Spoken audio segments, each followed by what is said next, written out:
যদি আমার কিবলা হতো বড়ই ভালো লাগতো। আল্লাহর কাছে চাই নাই, ফরিয়াদ করে নাই, মনে মনে শুধু একটু ভেবেছেন। সুবহানাল্লাহ। কোন আল্লাহ রাব্বুল আলামিন ডাক দিয়ে বলেন, হুগো জিব্রাইল, আমার নবীর মনে চাই মক্কার দিকে ফিরে নামাজ পড়ার জন্য। যাও যাও, আর দেরি করা যাবে না, এখনই ফিরে যেতে বলো। ফাওয়াল্লি ওয়াজহাকা শাতরুল মসজিদিল হারাম।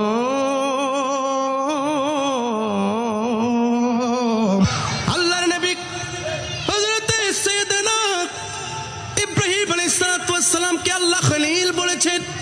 খলিল মানে বন্ধু, হাবিব মানেও বন্ধু। পার্থক্য কি মনে রাখতে হবে। আল্লাহ রাব্বুল আলামিন ডাক দিয়ে বলেন, খলিল মানে সেই বন্ধু, যেই বন্ধু আমি আল্লাহকে রাজি করার জন্য অগ্নিকুণ্ডের মধ্যে গিয়েছেন। আর হাবিব মানে ওই বন্ধু, যেই বন্ধুকে স্বয়ং আমি আল্লাহ রাজি করতে চাই। সেই জন্য আমার নবী নামাজের সিজদায় চলে গেলেন। 4 রাকাত নামাজের সিজদায় চলে গেলেন। 4 রাকাত নামাজের ওই জামাতের মধ্যে 2 রাকাত নামাজ পড়ে ফেলেছেন। মসজিদে আকসা বাইতুল মুকাদ্দাসের দিকে ফিরে মনে মনে একটু ভাবলেন, হায়রে আমার জন্মভূমি মক্কা যদি আমাদের কিবলা হতো বড়ই ভালো লাগতো। বলেন তো মুসলমানদের প্রথম কিবলার নাম কি? এই বলেন, মুসলমানদের প্রথম কিবলার নাম কি? প্রথম কিবলার নাম হচ্ছে বাইতুল মুকাদ্দাস, মসজিদে আকসা। একদিকেই ফিরে আমাদেরকে নামাজ পড়তে হতো। আমার নবী মনে মনে একটু ভাবলেন ওই নামাজের মধ্যে। বলেন তো আমার নবীর মনের খবর রাখে কে?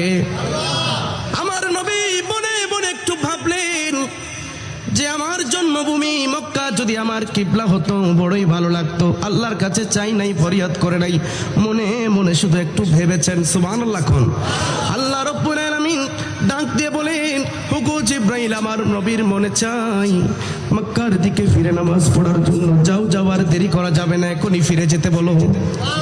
ফাওয়াল্লি ওয়াজহাকা শাতরুল মসজিদিল হারাম।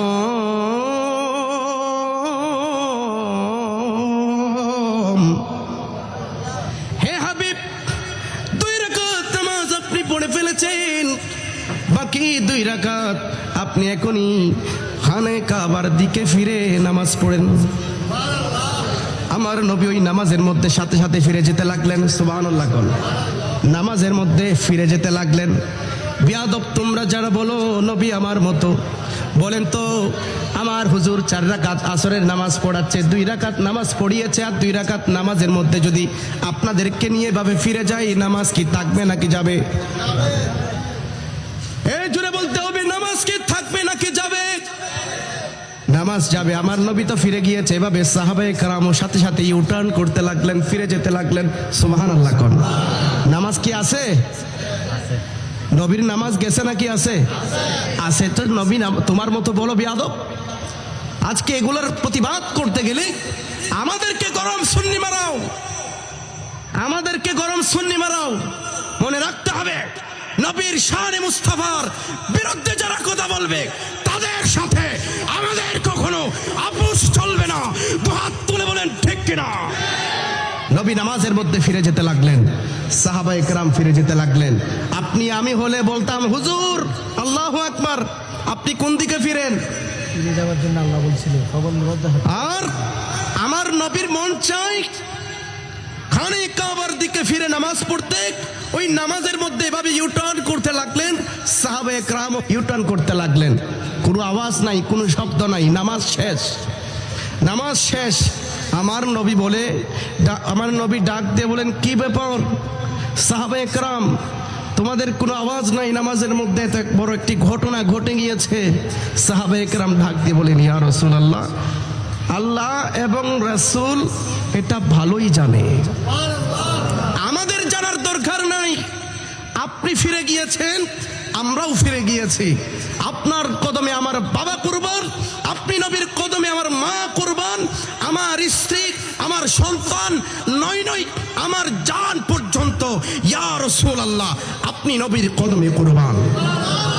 কুল ইন কানা আবাউকুম ওয়া আবনাউকুম ওয়া ইখওয়ানুকুম ওয়া আজওয়াজুকুম ওয়া আশীরাতুকুম রাসূলুল্লাহ, আপনি নবীর কদমে আমার বাবা কুরবান, আমার মা কুরবান, আমার স্ত্রী কুরবান, আমার সন্তান কুরবান। শুধু তাই নয় ইয়া রাসূলুল্লাহ, আপনি নবীর কদমে আমার নিজের জানও কুরবান দিয়ে দিলাম। কেন আপনি নবীকে প্রশ্ন করবো ইয়া রাসূলুল্লাহ আপনি নামাজের মধ্যে ফিরে গিয়েছেন কেন? প্রশ্ন করাই তো বিয়াদবি। সেজন্য মনে রাখতে হবে সাহাবায়ে কেরামের এত আদব, এত ভক্তি, এত মহব্বতের কারণে পৃথিবীর সর্বশ্রেষ্ঠ মানুষ হয়েছে। নামাজের কারণে নয়, নামাজে তো ইবলিসের আরো বেশি ছিল, জুলহুয়াইসারার আমল আরো বেশি ছিল। আব্দুল্লাহ ইবনে উবাই ইবনে সালুল আমার নবীর পেছনে নামাজ পড়েছে, জান্নাতি। জান্নাতি নাকি? এই জোরে বলেন, নামাজি হলেই জান্নাতি? মনে রাখতে হবে নামাজের প্রথম শর্ত হচ্ছে হুব্বে মুস্তাফা, নবীর আদব, নবীর মুহাব্বত যার ভিতর নাই, মনে রাখতে হবে তার নামাজ, তার ইবাদত, তার আমল 2 পয়সার আল্লাহর কাছে দাম নাই। কথা বলেন ঠিক কিনা? আছে? বলেন আছে? তাহলে তো জুলহুয়াইসারের বাচ্চা, জুলহুয়াইসারা সেই প্রথম কাতারের মুসল্লি ছিল আমার নবীর পেছনে। হাইরে, নামাজে প্রথম কাতারের মুসল্লি, জান্নাতি নাকি? জোরে বলেন। মসজিদ বানিয়েছে আমার নবীকে মারার জন্য। এই আব্দুল্লাহ ইবনে উবাই ইবনে সালুল মুনাফিকদের সরদার। আমার আল্লাহ বলছেন এই মসজিদ আপনি জ্বালিয়ে দেন ইয়া রাসূলুল্লাহ। যেই মসজিদ আপনাকে কষ্ট দেওয়ার জন্য বানানো হয়েছে, এই মসজিদ আমি চাই না আপনি জ্বালিয়ে দেন। সুবহানাল্লাহ। আমার কথা নয়, কোরআনের আয়াত নাযিল করে আল্লাহ। শুধু তাই নয়, আল্লাহ রাব্বুল আলামিন আয়াত নাযিল করে এই মুনাফিকের জানাজা পর্যন্ত আল্লাহ হারাম করে দিয়েছেন। নবী তোমার মতো বেয়াদব, তুমি পায়খানা করলে, প্রস্রাব করলে দুর্গন্ধ বের হয়, আর আমার নবীর প্রস্রাব এবং পায়খানা থেকে মেশকে আম্বরের চেয়ে বেশি খুশবু বের হয়। নবীর ঘাম জড়ত, তোমার ঘাম কেউ গায়ের মধ্যে লাগাবে না, লাগাবে? কথা বলেন। আর আমার নবী যখন ঘামতো, সাহাবায়ে কেরাম এগুলা শিশির মধ্যে ঢুকাই নিত।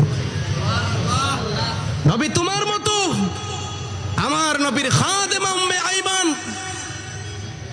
আমার নবী ডাক দিয়ে বলেন উম্মে আইমান, আমার যে প্রস্রাব ছিল এই সিলিমসের মধ্যে, এগুলা কোথায়? সুবহানাল্লাহ পড়েন। আমার যে প্রস্রাব ছিল এগুলো কোথায়? বলে ইয়া রাসূলুল্লাহ এগুলো তো আমি খেয়ে ফেলেছি, পান করে ফেলেছি। আজ তোমরা যারা বলো নবী তোমার মতো, তোমার একটু তুতু দাও, তোমার একটু প্রস্রাব তোমার ছেলেকে খাওয়াও, কি বলবে? আমার বাবা মনে হয় আর নাই, পাবনার মধ্যে পাঠিয়ে দিতে হবে। ঠিক কিনা কথা বলেন? আর আমার নবীর প্রস্রাব মুবারক উম্মে আইমান ডাক দিয়ে বলেন ইয়া রাসূলুল্লাহ ওই প্রস্রাব মুবারক গুলো তো আমি খেয়ে ফেলেছি। আল্লাহু আকবার বলেন, আরেক জোরে বলেন আল্লাহু আকবার। মুসা আলাইহিস সালাম তুর পাহাড়ে গিয়েছেন, রব্বি আরনি, হে প্রভু আপনাকে আমি দেখতে চাই। সুবহানাল্লাহ। কোন আল্লাহ বলছেন লান তারানি, মুসা তুমি আমাকে দেখবা না। তুর পে কাহা রব নে লান তারানি মুসা। সুবহানাল্লাহ পড়েন। তুর পে কাহা রব নে লান তারানি মুসা। তুর পে কাহা রব নে লান তারানি মুসা। তুর পে কাহা রব নে লান তারাनी मूसा, लेकिन मेरे आका को रब ने अर्श पे बुलाया है। सुभान अल्लाह, जुड़े करना सुभान अल्लाह। जिसका कोई सानी नहीं वो नबी हमारा है। এই নবীর কি কোনো তুলনা আছে নাকি? নবীর কোনো দ্বিতীয় আছে না নাকি? জোরে বলেন, নবীর কোনো কি দ্বিতীয় আছে? আমার নবীর মনে বড় কষ্ট, নবীর মনে বড় দুঃখ, বেদনা, যন্ত্রণা। উম্মে হানির ঘরে শুয়ে পড়েছেন। আল্লাহ রাব্বুল আলামিন ডাক দিয়ে বলেন ও জিব্রাইল তাড়াতাড়ি যাও, আমার নবীর মনে বড় কষ্ট, আমার নবীর মনে বড় বেদনা, আমার নবীর মনে বড় যন্ত্রণা, আমার নবীর মনের কষ্ট আমি দূর করে দিতে চাই। আমার নবী দুনিয়া দুনিয়াতে আসার সাথে সাথে মাকে হারিয়ে ফেলেছে, বাবাকে জন্মের পূর্বে হারিয়ে ফেলেছে। আবার আব্দুল মুত্তালিব যেই দাদা যান আপন মানুষ ছিল, সেই মানুষটাকেও হারিয়ে ফেলেছে। আবার প্রিয় চাচা মুত্তালিবকেও হারিয়ে ফেলেছে। আবার যে স্ত্রীকে আমার নবী সবচাইতে বেশি ভালোবাসতো, মহব্বত করত, প্যার করত, তিনি হচ্ছেন খাদিজা। ওই খাদিজাকেও আমার নবী হারাই ফেলেছে। আবার তায়েফের ময়দানে গিয়েছে, তায়েফবাসীর আমার নবীকে ইট পাথর নিক্ষেপ করেছে, আমার নবীর দেহ মুবারক থেকে রক্ত ঝরেছে, আমার নবীকে তো কষ্ট দিয়েছে, তো নির্যাতন দিয়েছে। আমার নবীর মনে বড় কষ্ট, আমার নবীর মনে বড় দুঃখ বেদনা যন্ত্রণা দূর করে দিতে চাই। ওগো জিব্রাইল, তুমি তাড়াতাড়ি যাও, দাওয়াত দিয়ে আমার নবীকে আরশে আজিমে নিয়ে আসো। আর একটু জোরে বলেন, নবীর কি কোনো তুলনা আছে? মুসা আলাইহিস সালাতু ওয়াস সালাম গিয়েছেন আল্লাহকে দেখার জন্য। তোর পাহাড়ের মধ্যে গিয়ে বলেন, রব্বি আরনি, হে প্রভু আপনাকে আমি দেখতে চাই।